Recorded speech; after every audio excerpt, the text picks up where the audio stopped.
దేవుని నామమునకు మహిమ కలుగునుగాక.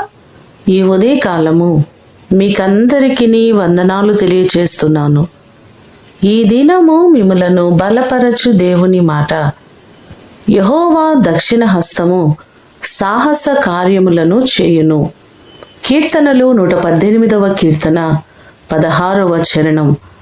మన దేవుడు ఆయన కృప చొప్పున ఆయన హస్తము చేత అనేకమైన కార్యములు చేసేవారు. జరగవు అనుకున్న కార్యాన్ని జరిగేటట్లుగా చేసే గొప్ప దేవుడు ఆయన. బైబిల్ గ్రంథంలో అనేకమైన ఉదాహరణలు మనకు కనబడుతున్నాయి. ఇశ్రాయేలు ప్రజలు ఎర్ర సముద్రము యొద్దకు వచ్చినప్పుడు ఫరో సైన్యాన్ని చూచి భయపడిన సందర్భంలో దేవుడు తన బాహుబలాన్ని చాపి ఎర్ర సముద్రాన్ని పాయలుగా చేసినట్లుగా మనము నిర్గమాకాండంలో చూడగలం. మన దేవుడు మన ఎదుట ఉన్నటువంటి ప్రతి సమస్యను సరిచేయగలిగిన గొప్ప దేవుడు.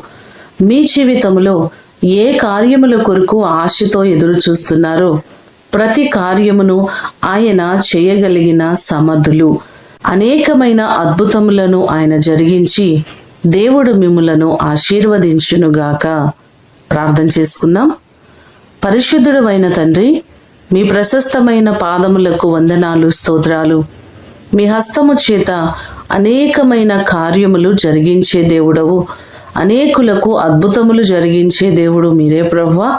మీ కృప చేత జరగవనుకున్న కార్యాలు ప్రతి వారి జీవితంలో జరిగేటట్లుగా మీరు చేయండి. వారి అవస్థతలు, వారి అక్కరలు, కొదువలు సమస్తమును మీ మహిమైశ్వర్యంలో తీర్చండి. ప్రతి వారిని నిండారులుగా దీవించి ఆశీర్వదించమని యేసు అతి శ్రేష్టమైన నామమున అడిగి వేడుకొని పొందియున్నాము తండ్రి. ఆమేన్. దేవుడు మిమ్ములను దీవించునుగాక.